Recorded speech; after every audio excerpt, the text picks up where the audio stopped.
So I just finished a phone call with a very upset client because unfortunately she received a regret. And, as a recruiter, I see, unfortunately, we're so used to this. It's just part of the game for us. But for candidates, it's actually very, very difficult. A lot of people really struggle with regrets. So I just want to do a quick video just to explain the different types of regrets and just a few things to think about. First of all, don't take a regret personally. Okay.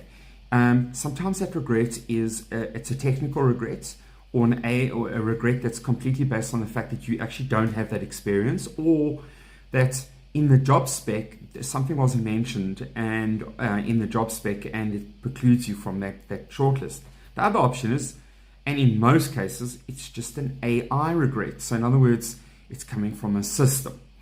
But what's important to note is the following.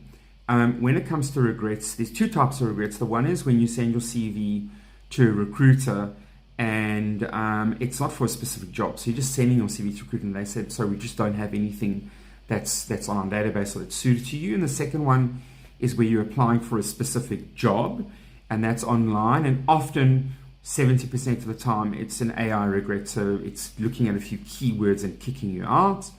And thirdly, you've actually gone for an interview and you've gone in the process and you then get the regrets. Okay, so those are different types of regrets, all with different discussion points, which I'm not going to get into now. But what I want to say to you is that when it comes to regrets, you really need to take it on face value. The third option, where you've gone for an interview, it's really nice to understand from the recruiter why.